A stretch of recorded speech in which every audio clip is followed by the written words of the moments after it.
court reporter again? No. Ms. Gretzky? We are here in the case of State of Ohio v. Brian Dorner, case number 24-CR495. Defendant's present, represented by defense counsel Vanessa Clapp and William Watson. The defendant has pled guilty to aggravated murder, unclassified felony. We are here today for the sentencing in the matter. Thank you. Before we proceed with the sentencing, I am going to advise Mr. Dorner of what his responsibilities will be to enroll as a violent offender if at any point he is released from any incarceration. The law requires me to do that since he has pled guilty to a qualifying violent offender offense. So, Mr. Dorner, I'm going to read this form to you, which is going to outline what your obligations would be. You'll get a copy of this, so I'm not expecting you to memorize what I'm telling you, and you'll have a copy of this for your records. When I'm done reading this to you, I am going to have you sign it, which is just simply acknowledging that I did explain it to you and you understand it. Doesn't mean necessarily agree with it. You're not waiving anything by signing any forms here, but it just acknowledges that I did read it to you. So let me just verify some information. Social Security number 288-841140. Yes, sir. At this point, it says expected residence address. I just listed unknown at this time. Is that accurate? Yes, Judge. All right. You have been convicted or pled guilty to a qualifying violent offender offense. If you are not sentenced to a prison term, which you will be in this case, it's mandatory, you will be required to enroll in the violent offender database personally with the sheriff of the county in which you reside 10 days after being sentenced. If you are sentenced to a prison term, you must enroll in the database personally with the sheriff of the county in which you reside 10 days after release from incarceration.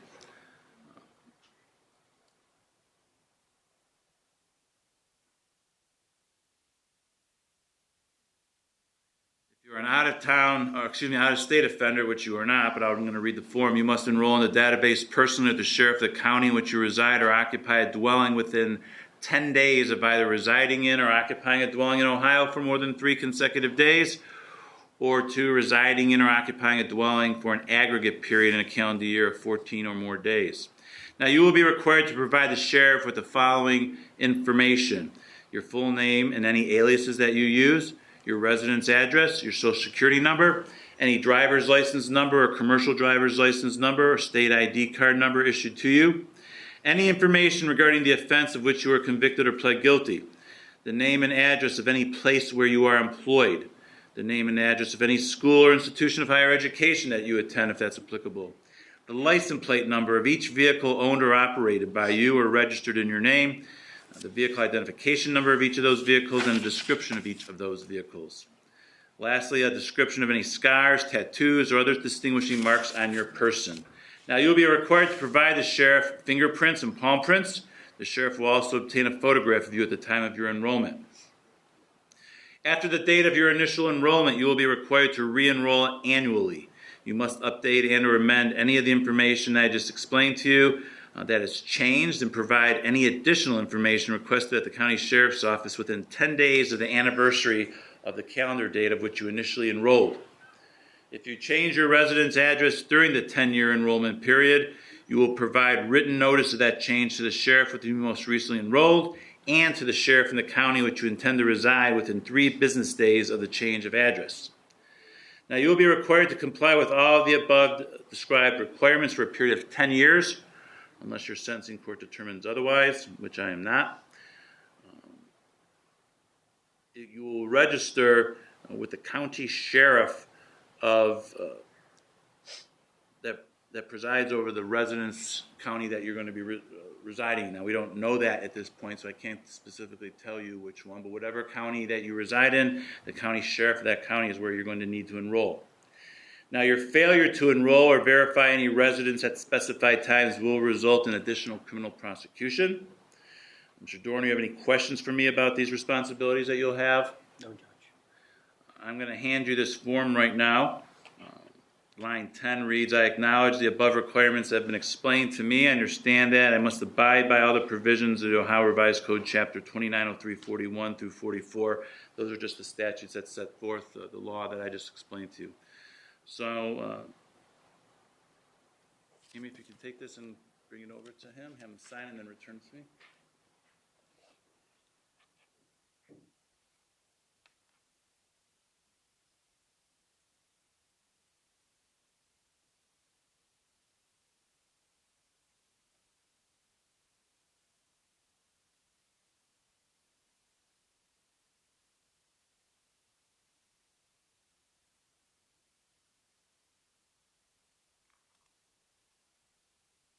Your Honor, Mr. Dorner has signed and dated the form. Thank you. So you signed the document, Mr. Dorner? Yes, Judge. Any questions for me? No, sir. All right, line 11 is for me. It reads, I certify that I specifically informed the offender of his duties to set forth above, and he indicated to me an understanding of these duties. I'm going to place my signature on this line. The other requested information.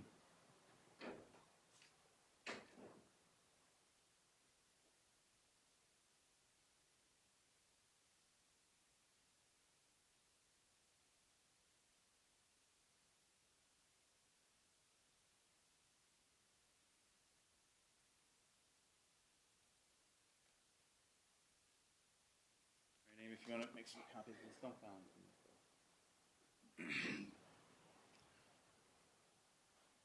All right, with that matter having been addressed, Mr. Watson, any reason not to go forward with sentencing at this time?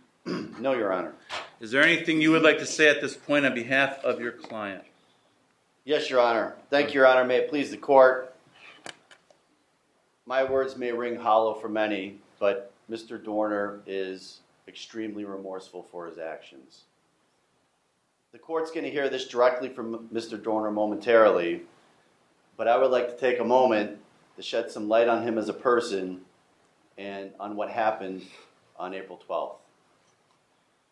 Mr. Dorner is a 53-year-old man with no prior acts of violence against anyone. He has some medical issues. He had a heart attack and a stent inserted back in 2013. This led to the discovery of an aneurysm, and within 3 months of that, he had to have surgery to correct that. Mr. Dorner is also OCD, and he suffers from depression. Currently, while incarcerated, he's receiving medication for his depression. Now, what happened on April 12th, Your Honor, is completely out of character for Mr. Dorner, even with the depression issues he suffers from. Never in a million years did Mr. Dorner think he'd be capable of doing such a heinous act against somebody, especially against somebody that he loves so dearly.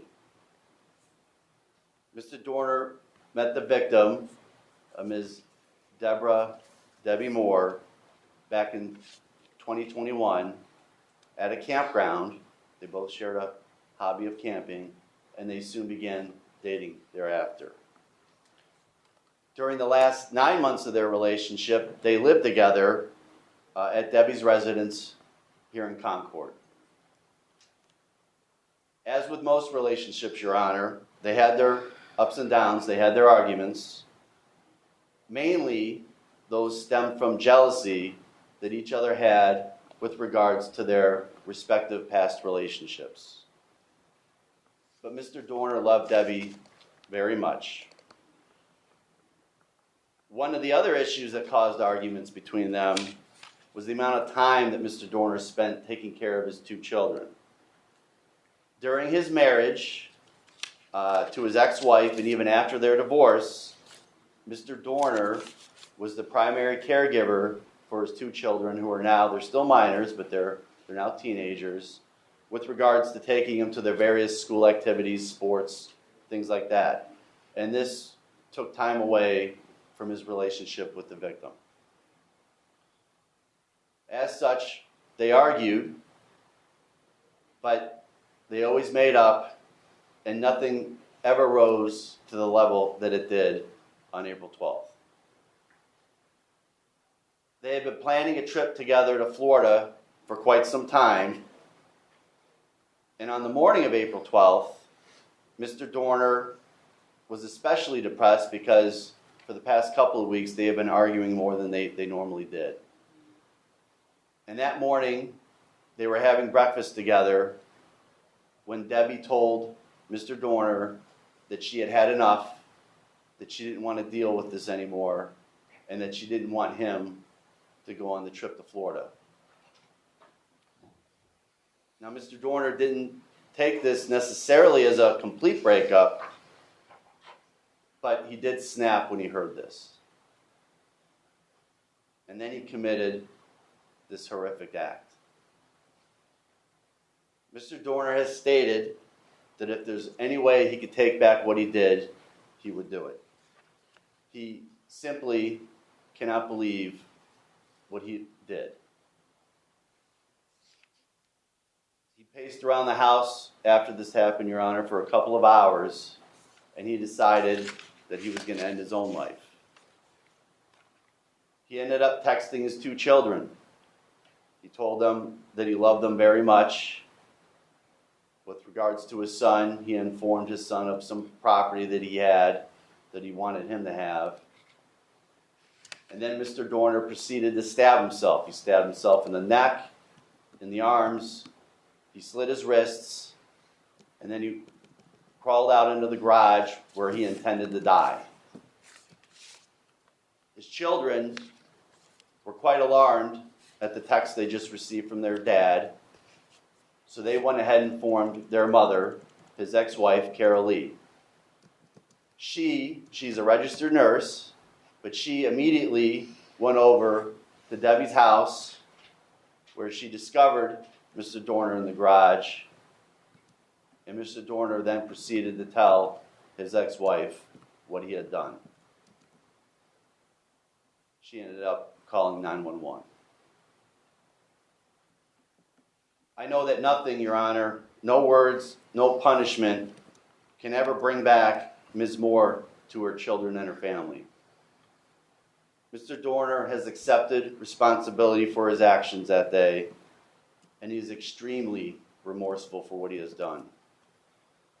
Mr. Dorner has never exhibited any type of violent behavior in the past, and this was completely out of character for him. This court has a lot of discretion as to what it can do at sentencing this morning. We are asking this court to consider Mr. Dorner's conduct through his life too, not just on what happened on April 12th. We are asking this court to consider Mr. Dorner's age and his health conditions.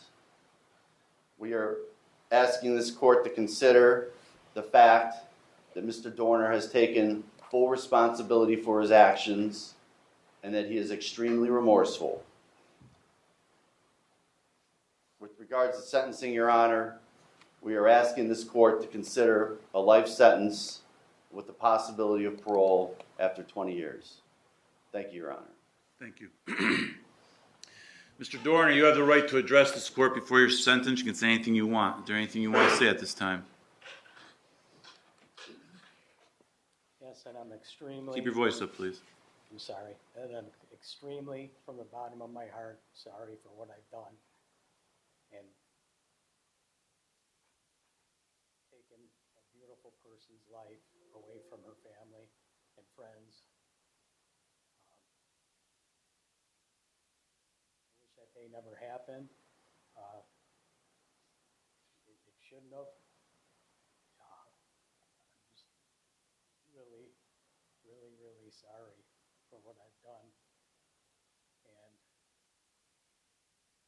I feel horrible. And I'm sorry for all family members and friends for all the pain and suffering that I've caused in the loss of Debbie.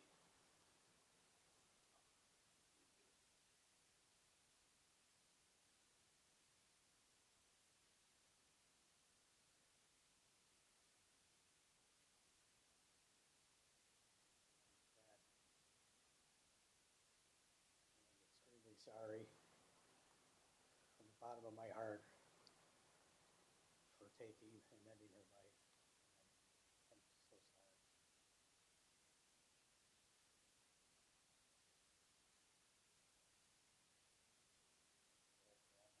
I'm having a hard time hearing you. Oh, I'm sorry. I'm sorry to her whole family. 3 daughters, Courtney, Caitlin, and Paige. Sorry from the bottom of my heart taking your mom away from you. Sorry to her father, Don Moore, taking your daughter's life away from you.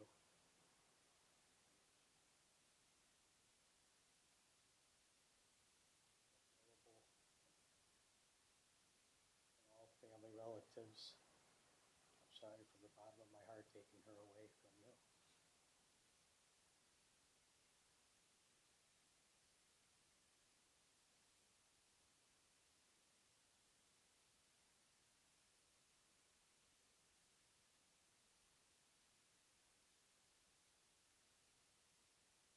Sorry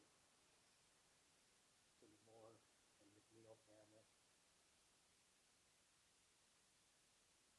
I've done.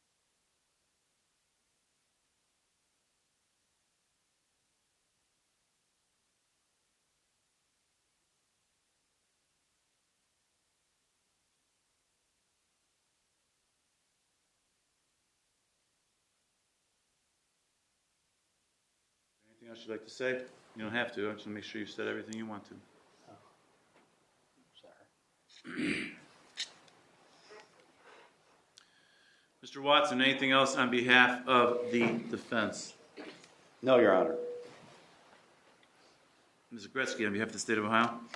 Thank you, Your Honor. Family members of the victim would like to make statements to the court. Would you like them to come forward, or can they make statements from where they You are? just hear from where they are. Whoever's going to speak, you can just stand right where it is that you're seated. Keep your voice up loud enough so we can all hear you, please. And then go ahead and say whatever it is you would like me to know. Take your time. If you could spell your last name, too, so the record will be clear on that. Mireles, Mireles. My name is Courtney, and I'm the oldest daughter of Deborah.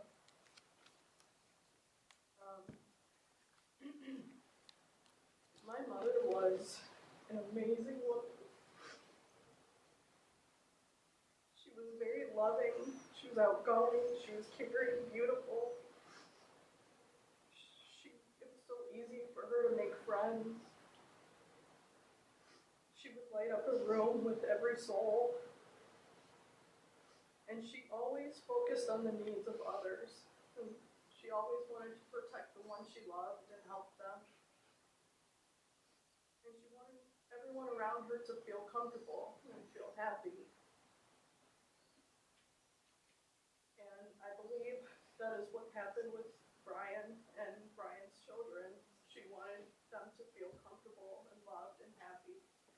And in her heart, she wanted to welcome him into our family, and she wanted me to welcome him into our family. And I could see that very much so.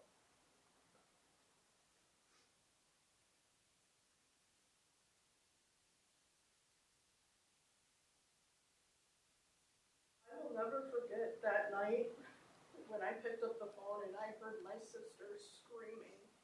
I will never forget those screams of pain that my sister went through. She died April 12th. May 12th was Mother's Day, and June 15th was her birthday.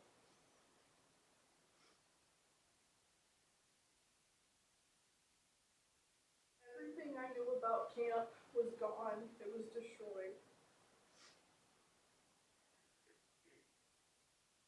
I got married in December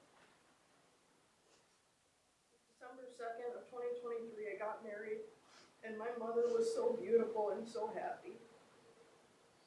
I surprised her with a mother-daughter dance, and she cried tears of joy. I had no idea how important those pictures would turn out to be. I had no idea that was the last time we would be together as a family, all of us together. I went on my honeymoon in March, and before I had the chance to see her again, my family was completely devastated. The heart of my family, the fabric and the backbone was gone, and I will never be the same. April 13th, there was a Facebook post about how my mother died before I even had the chance to find out for myself. The next few days were a blur, and my sisters and I collected her belongings and had to plan a funeral for her. We had to look at the blood of the man who murdered her over and over and over again in that garage.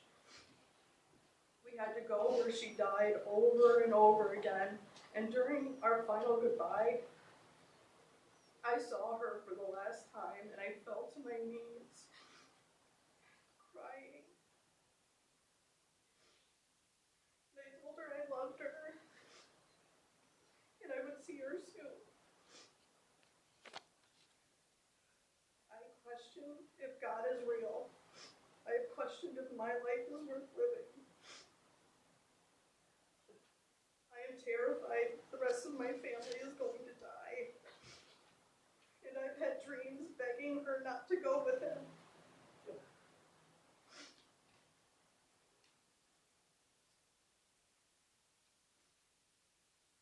A few days before Brian was officially indicted, or a few days in July, Brian was officially indicted, and the local news officially released her name. And I saw it on social media. I couldn't stand to look at the news.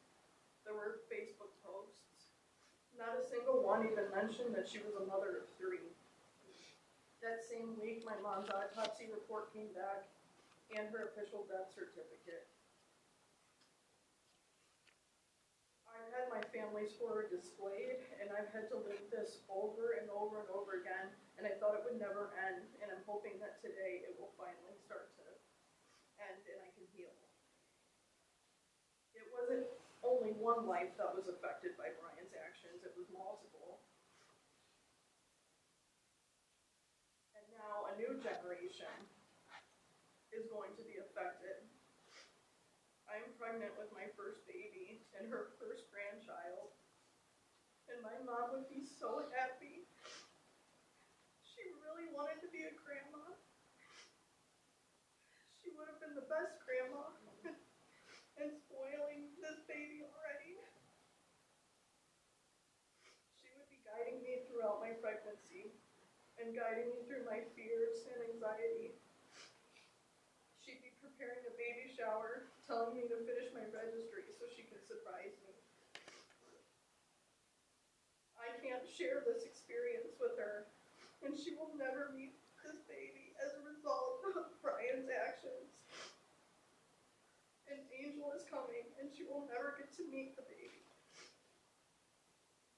My baby will not have a grandma. She won't be at the hospital with me. And she will miss my baby's birthdays and holidays.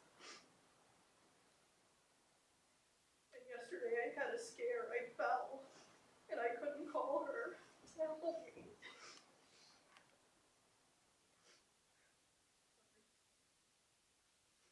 And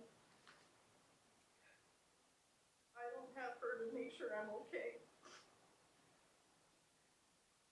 I can't stand to hear about mother-daughter or baby events. I can't stand to see it. But I have had a dream where she's changing the baby's diaper. And I've had dreams where she's beautiful and happy.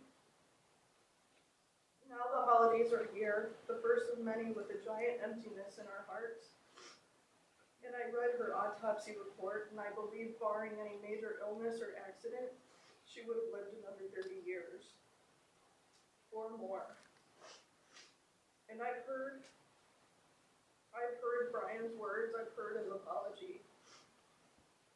And while I can appreciate that you are a human being, and while I do feel true empathy and pity and sadness for what happened, I'm very sad for who you turned out to be. And the reality is you should live with this chaos, just like the rest of us. My sister and I are going to a tonight that my mother wanted to share with you. And I've asked the judge to consider giving you 30 life with 30 after, or life without parole. The effects of his actions will be this long, if not longer. And this is my little angel who will never get to meet Grandma because of these actions. Thank you. Thank you. Next.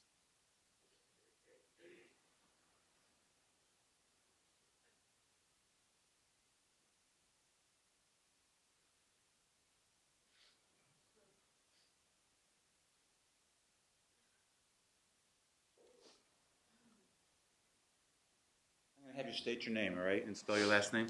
Yes, Moore, Moore, Caitlin, The C or K? Kaitlin. All right, take your time, Caitlin. Say whatever you want me to know. And I brought a picture as well of my mom with us three. Okay. On April 12th, 2024, my mother, Deborah Moore, was the senseless murder victim of Brian K. Dorner's possessive cruelty. That day, I had told my roommate, I guess Mom hasn't responded to anyone in a few hours. She was probably murdered or something. That was the dark joke that I made whenever someone hadn't responded to me in a while. That was the joke that I made as I sat at the end of my bed in Los Angeles, California, waiting for news on what was going on with my mother. I was helpless, unable to go check on her myself. I figured she's probably napping and her phone died, or maybe she's out at the camper and is in an area with no service. Oh, maybe everyone's worried for no reason. But Paige is going to check up on her to make sure. Whatever's going on, we'll fix it. We always do. I don't make that joke anymore. It's not as humorous as it used to be. Every night when I go to bed, my memories from that evening become a distorted record spinning on a turntable, the needle endlessly scratching the center. All time is lost. My current reality fades from recognition. I see the moment when I answered my aunt's call. I hear her voice telling me, she's dead, honey. I'm so sorry, she's dead. I feel a pause in my throat. My first thought, Patty's joking. The second, she's not joking. She wouldn't joke like this. I hear me yell to her, no, Patty, no, please no, no, don't tell me that, don't say that, please no. I picture blood. I picture my little sister sobbing on the ground. I picture my mother's lifeless body. How cold and alone she must be, unable to have died at an old age within the warmth and love of her children. How badly I wanted to hug my mother, regardless of the state she was in, because no matter what she looked like or what the scene was, she was still my mother. What monster would do this to her? The psychological impact of Brian K. Dorner, hereby referred to as the monster, wrapping his arm around my mother's throat goes beyond the hours I've lost, sitting in random places, my brain unable to unlatch from the order of the events in which her death occurred. The feeling of this loss is unbearable. It manifests as sadness, rage, and an emptiness, a terrible emptiness. A realization that I am stuck in a timeline that refuses to move any direction but onward, with an emptiness that does not tug at my heartstrings. No, instead it claws out my liver and pancreas and gallbladder. It gnaws through every organ of my stomach and chest as a mouse would a cable, plaguing every night of sleep. No matter how much I try to scrape out every drop of pain, I am left wishing I could scream and vomit to force the feeling to abandon me. It refuses to leave. This miserable emptiness is the curse given to me by none other than Brian K. Dorner. This monster didn't just kill my mother. He strangled my #1 fan, who supported me through thick and thin. He suffocated my best friend, who I called every day on my way to work. He stole 30 years of memories that she had left to live with her children. Now, only pictures of her will sit at our Thanksgiving table, a future wedding, at the birth of her future grandchildren. Pictures, old memories, and what-ifs will fill her seat in hope that her love lingers. I have dreams of my mother. Sometimes they're peaceful, where she's holding my hand and telling me how proud she is of me. Others are cruel, where she's become the living dead, and her body is deteriorating before my eyes. I shouldn't have to picture my mother this way. This waste of space, whose name fills my mouth with filth and disgust, had once demanded that we accept him. His narcissism demanded that we respect him and show him the attention he thought he deserved. A red flag to his true character that I mistakenly missed. I, the only child of Deborah Ann's, who accepted him into her life, must live with this regret. I had thought he's tolerable because he made her happy. I thought he was going to take care of her. I trusted him to respect her and to help provide my mother with the life that she deserved. This monster didn't deserve her. His way of taking care of my mother and thanking me for accepting him into her life was to murder her. Now I feel the legs of roaches crawling over my skin when I recall the times that he hugged me and gave me a side kiss on the cheek, pretending as if I were the good kid for accepting him. How uncomfortable those times were, but how I dealt with this discomfort all to make my mother happy. Now I wish I hadn't made her happy with this. Now I wish that I was there with her on April 12th, attending the Easter egg hunt that she was so excited to go to that evening. She knows I would have gone with her, because those were the kinds of things that we did when I was home. Fun, random activities like running from geese in the middle of the park or garage sailing on summer Thursdays. I miss my mom. She was 19 when she had me, and now I recognize as an adult that we were two kids growing up together. We were constantly learning from each other and confiding about the hardships of life. He had no consideration for her life or her children, the children that he knew meant the world to her, and he still took her from them. If he couldn't have her, no one could. My mother's life was not his to take. He had no right. He did not own her. Yet he chose to kill her. From the moment he stepped into that room, he had his plan. And at any moment, he could have changed his mind. He chose not to. He chose to commit to this decision. He chose to make sure he succeeded. He chose to not save her from his own cruelty. He didn't stop. There was never an intention of stopping. Even after it had gone too far, he showed no attempt to resuscitate her, no attempt to call the police. He could have chosen to save her, and he didn't. He took what wasn't his to take and then tried to escape the consequences. Your Honor, I ask that we ensure this monster has no more choice, as he must bear the consequences of the choices he's already taken, the choices he's already made for my mother. I ask that he never be trusted again. I ask that no individual outside of prison is ever subjugated to his unpredictable temperament, and that no one ever has to feel the insurmountable emptiness and dread that now lives inside of me. I beg you, if not life in prison, then to please give him a minimum of 30 years, 1 year for every year that I should have had with my mother, the beautiful mother who I came home to for every holiday, whose embrace I loved, whose liveliness and support were everything I looked forward to in life. She was the hearth of our home, the home at which I can now barely stand in without an immense chill of loneliness hanging over me. This is the closest we can get to justice. Thank you. Anyone else? Hi, my name is Paige McNeil. Dale's kind of sweet and really well. Thank you. I'm the youngest daughter of Deborah Moore. I want to start off today with what I experienced on April 12th, 2024. One phone call led me to my mom's house to check on her after her phone was off and no one had heard from her for a couple hours. That night will forever be etched into my brain. Running across the wet grass towards a condo she lived in, yellow tape everywhere, and an officer stopping me and not letting me through or telling me if my mother is okay until I confirmed who I am to her. Even then, you could only tell me she was dead. I remember at one point EMS coming up to me because I physically could not breathe because there was no way I could even comprehend this was true. That night, I had to be the one to make a call to one of my sisters, telling her our mother was gone and that it was him. Calling my father and telling him he has to come home and being forced to say that the woman he cared for and loved for 30 years is now gone. That night was a restless sleep, not knowing exactly how she died, since the officers weren't allowed to say, and having to wonder all night if she was laying up there in that moment, possibly in her own blood. All All the worst possible images filled my brain for days until we got to know that the blood at least wasn't hers. But then we get to April 13th, the next morning. I find out just a little bit more information about her death from Facebook. I got to find out from a post from the sheriff saying she had been strangled or suffocated to death. And from that moment, more images filled my brain.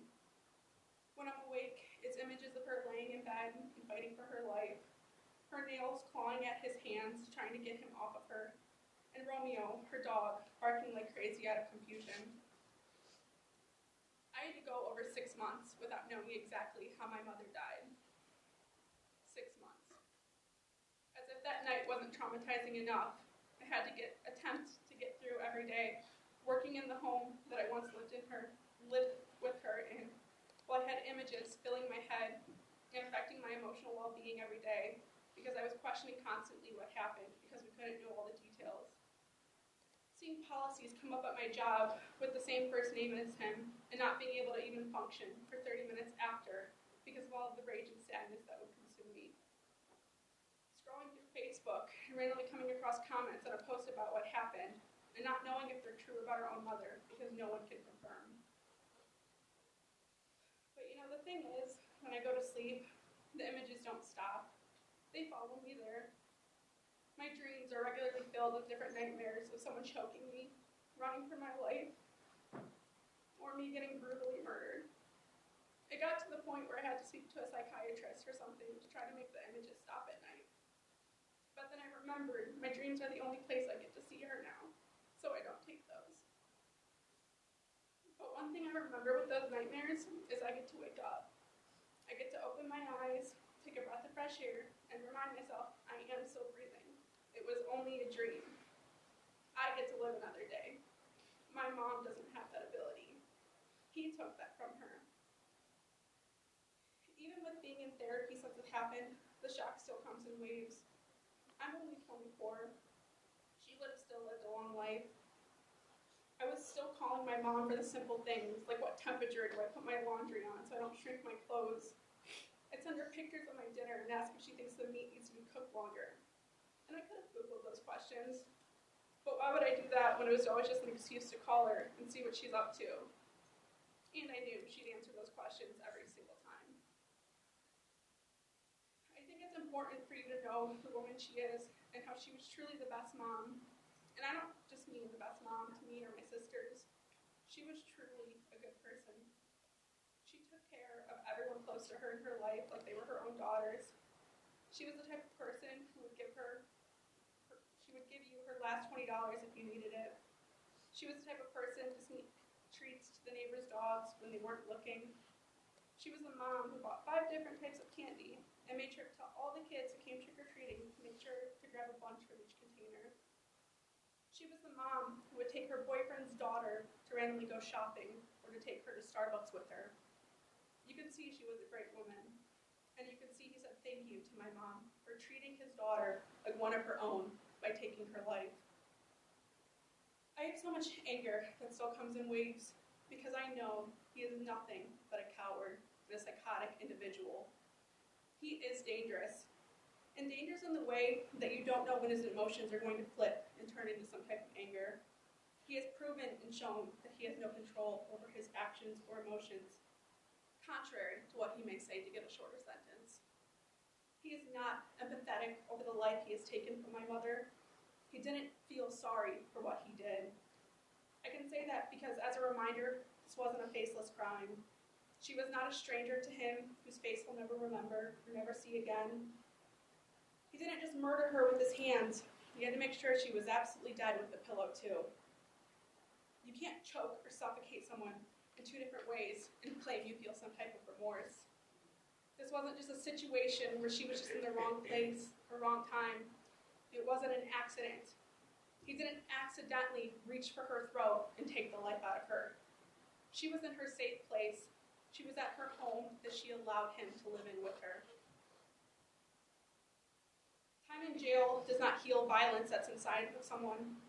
Time does not change that he's a master manipulator. Time in prison doesn't change the person that he actually is and the person he's proven to be. Time does not bring my mom back. We will truly never know how many other times he had put his hands on her before April 12th, or how many other times he choked her, and she was lucky enough to survive then. We will never know because she doesn't get the ability to be here and speak her side. And to be honest, he probably doesn't even know the answer, because that was only the first time it went just a little too far.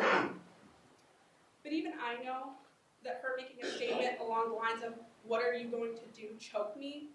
should tell you this wasn't the first time. Again, I'd like to mention I'm only 24 years old.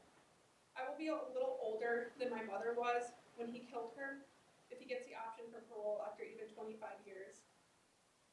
In my lifetime, I shouldn't ever have to know that he's out there somewhere free, that there's even the smallest chance of me running into him anywhere. I shouldn't have to be re-traumatized anymore, having to go to parole hearings even 20 years from now for an individual who admitted to intentionally taking my mom's life. It's not fair to me or my family, and it's definitely not fair to my mom, who I didn't even get to say goodbye to.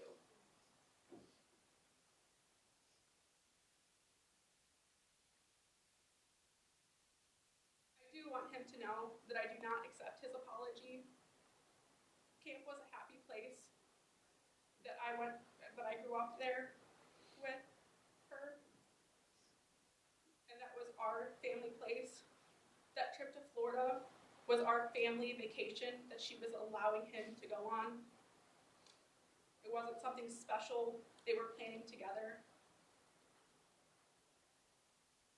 The final thing I want to leave you with today is to please let this end. Please hold this individual fully accountable for his actions and sentence him to the maximum penalty with no option for parole. Thank you. Thank you.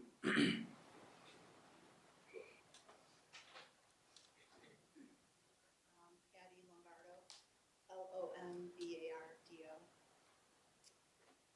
There are no words to describe the pain that you have caused me or to this entire family by taking the life of Debbie.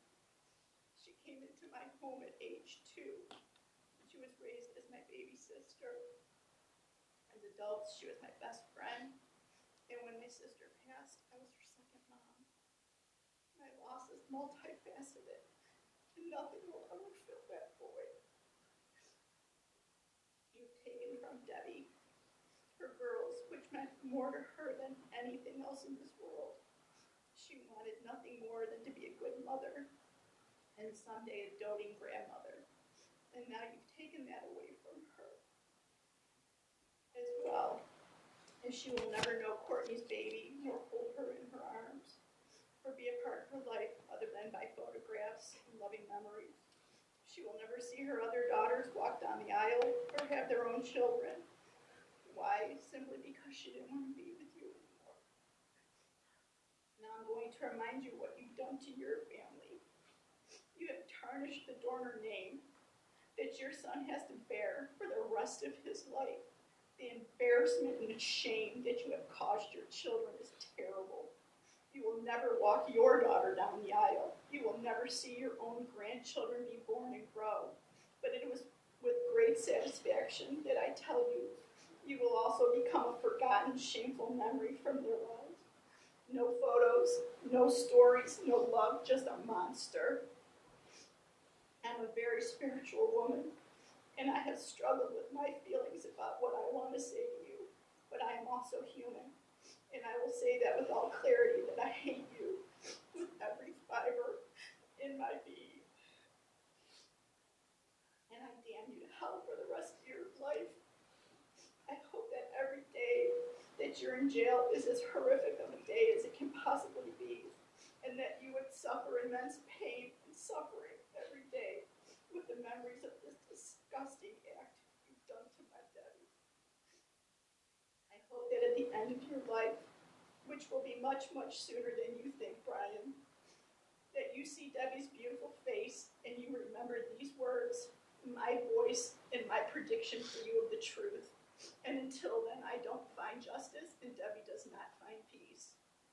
I ask the judge for one wish to be granted to our family, and that is that every year on Debbie's birthday and every year on her death day, that he is to remain in solitary confinement for a full 24 hours so he can sit and do nothing but think about what he has done to our family. Thank you. Anyone else? My name is Colleen Sidak, S-I-D-A-K. Deb and I are 2 years apart. We grew up together as sisters at my grandparents' house. I always looked up to her. I have great memories of making paper ball rain, playing hours of basketball, Barbies, Atari, card games, riding bikes. After high school, I moved in with her. As her family got bigger, she absolutely loved the holidays and cooking enough food for an army. Thanksgiving and Christmas Eve were the best dinners. Halloween, we would always have funny masks and scary music. She enjoyed camping, music, dancing, casinos, Florida vacations. I want to make perfectly clear, this animal took a mother, a wife, an only daughter from her father,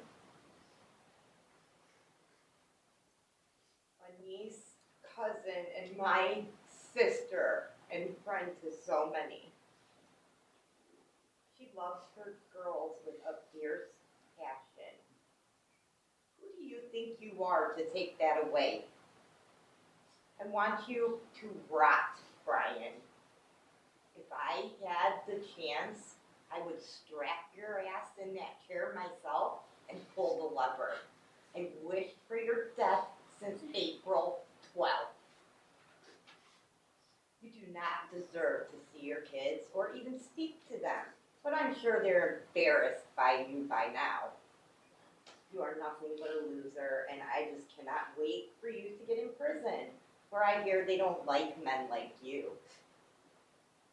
I hope you have to see her every time you close your eyes, and she haunts you every day of your life. Thank you. Sir?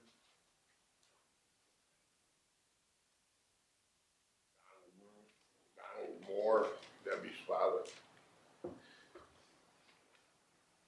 You are a sick, evil person.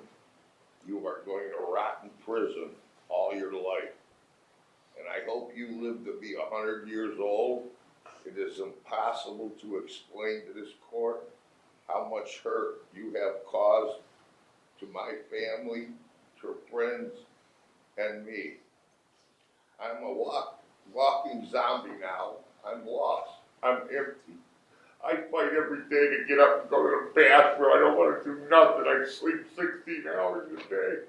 He took my life too. You are going to hell on earth in prison. I hope you enjoy living with sick, evil murderers, rapists you should get along great with. You are the worst example for your children as a father figure. You are going to be raped and beat up many times till you die. And when you die, you then get to go see your father, the devil.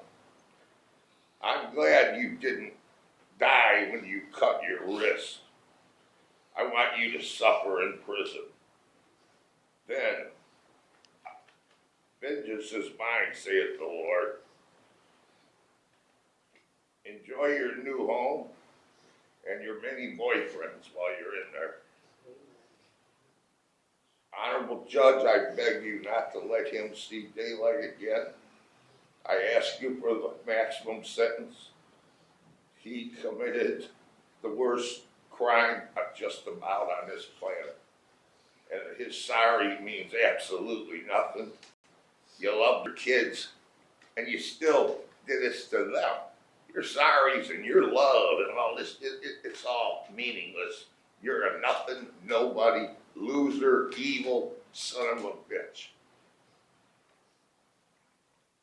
And I also would like to ask if he can be put on lockdown 1 day or 2 times a year so he can lay in there and think about it. Thank you. Thank you, Joe. Mr. Gretzky, on behalf of the state.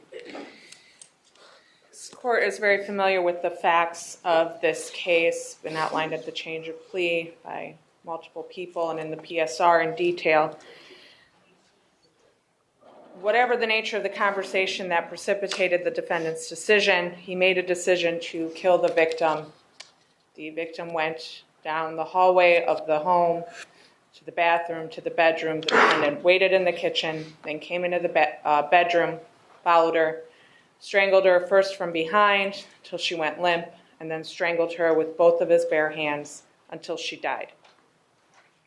This was a completely senseless crime. There's no reason, no rationale that can put what happened here into a lens that makes sense. Not one reason that has been given. Not the telling him that he couldn't go on a trip, not having an argument about the amount of time that he's able to spend with her, not financial strain, not familial obligations. Not one of these factors puts this crime into a perspective that makes any sense. The victim, as has been stated, did not and could not have seen this coming.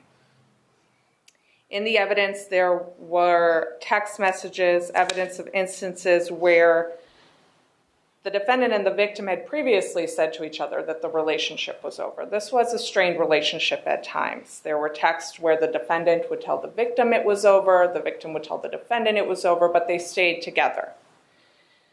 So when the victim brought up issues about the relationship to him on that day, that was not a shock to him. There was nothing about bringing up those issues that would have led the victim to believe that she was in harm's way. There was nothing about the defendant's previous behaviors that could have led her to think that she was in the way of danger. She had no reason to think her life was in danger. Yet the defendant had made a decision to kill her. I do not agree with the notion that this was a snap decision. Again, there was that time while the defendant was in the kitchen and the victim was in the bathroom and then the bedroom. There was so much time while he was attacking her. This murder was not committed with a gunshot or with a stab wound. One pull of a trigger, one stab. Those are actions that take a second, that can be lethal, that can be irrevocable, in just a second. This murder was committed over numerous minutes. He strangled her in multiple positions for those minutes. Court is aware of the great number of strangulation cases that occur and the harm that occurs from them, even serious physical harm. But to cause death through strangulation takes time. A snap decision could have stopped his conduct, but the conduct itself was not a snap decision. He could have prevented her death if he had just stopped. But he continued, focused on his intention to kill her for all of those minutes. Finally, Your Honor, it has been said that this is out of character for the defendant. Character can be defined as one of the attributes or features that make up and distinguish an individual. Character can also be the aggregate of distinctive qualities of an individual. The defendant is not a young man. He's not susceptible to the impulsiveness of young men. Nor is he a man who has lived a life that doesn't understand the greater repercussions of one's actions on others, or the compounding impact that death has. Taking responsibility and perhaps even regret may be in his character, but this senseless violence, this murder, is also his character. Capability of doing this has been mentioned. All are capable of doing this. He murdered her with his bare hands, but all do not do this. This is the defendant's character. It is one of the attributes he carries. It is part of the aggregate of the qualities that make up who he is. There's no amount of time, no amount of law-abiding years that negate such a violent, cruel act as the one that he committed. no matter at what point in life that act is committed. Therefore, the state is asking the court to sentence the defendant to life in prison with the possibility of parole after 25 years. Thank you. Well, this court has reviewed the pre-sentence report and investigation.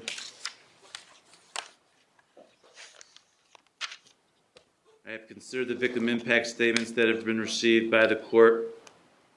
Read them all. I've considered the defendant's sentencing memorandum that was filed. Received a couple letters on behalf of the defendant. I've read those as well. I have considered everything that's been said here in court today by Mr. Watson, the defendant himself, the prosecutor, and all the family members that are here and spoke on behalf of Ms. Moore. I've considered the facts and circumstances of the offense involved, the nature of the offense, the nature of the conduct. All this is considered by this court in light of the purposes and principles of felony sentencing, which are set forth in 29 and 2911 of our Ohio Revised Code. As for the factors in 29, 2912, factors indicating the conduct is more or less serious, the court does note that the defendant's relationship with the victim facilitated the offense. This was someone he supposedly loved, was in a relationship with, lived with her.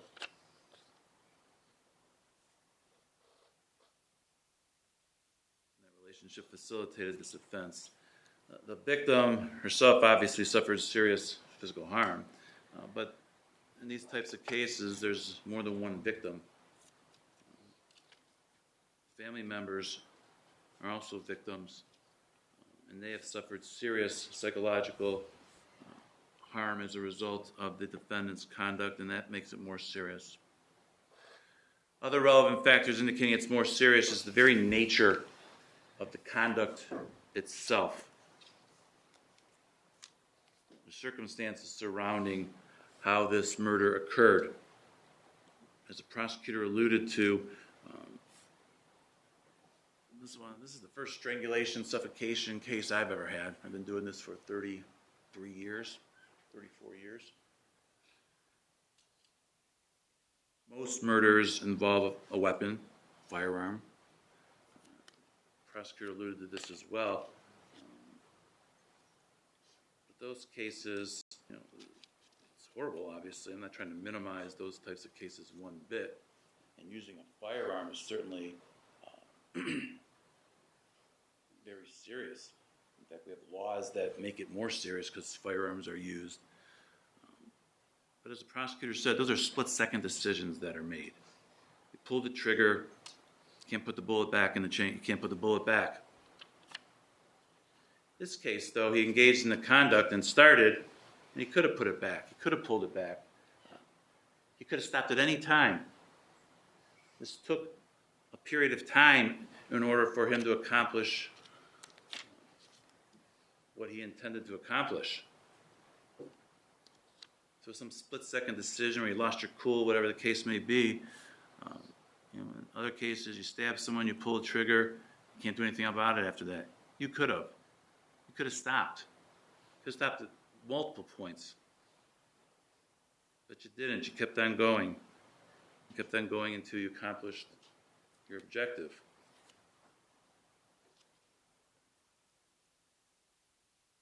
And you did nothing. Did nothing after that in regards to her. Didn't call for help. Didn't call 911.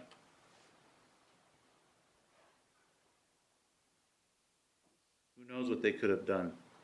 But their intervention would have interfered with what your objective was, which was to kill her.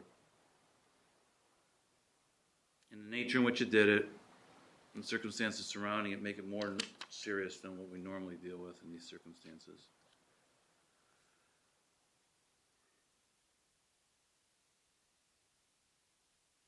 No factors indicating the conduct is less serious than normal. As for recidivism factors,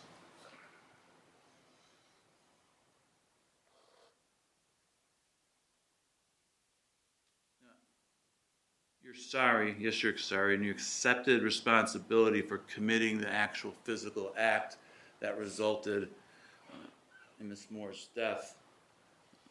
In regards to your explanation, it's not very clear. You told multiple people when this happened that you did it because she broke up with you. But you made it abundantly clear to the probation department that she didn't break up with you. Well, why'd you do it? What led you to do this if it wasn't because she was ending the relationship? But you, for whatever reason, wouldn't acknowledge that to the probation department. You never offered an explanation to the probation department, so why'd you do it?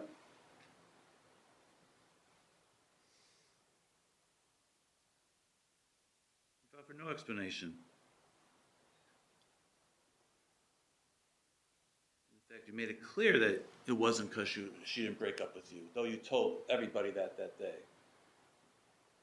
You told your ex-wife when you called on the phone, when she showed up, you told police officers. I think he even went to the hospital, maybe, if I'm remembering correctly. Maybe I'm wrong on that. But you won't admit to that now.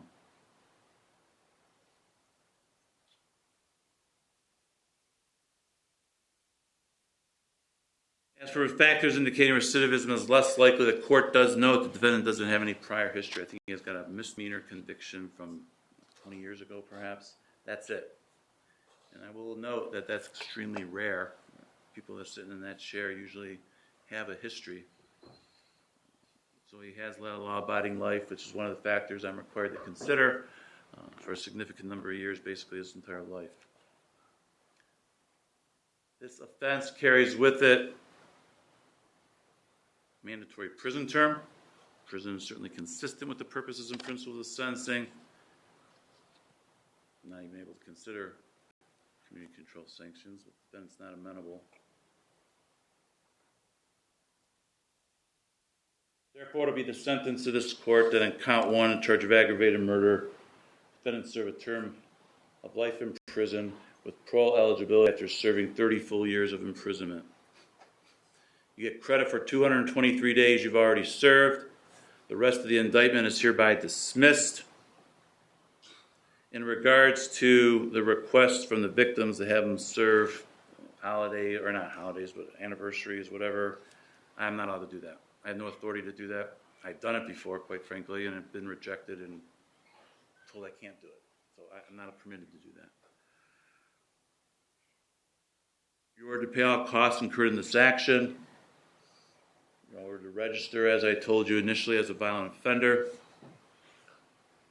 In regards to the restitution requests, I have read all of those, and again, the law does not allow me to order restitution for the specific reasons that restitution was requested. These types of cases, I can order funeral bills or funeral expenses. That wasn't requested at all. The other items and reasons for restitution, I don't have the authority to do that.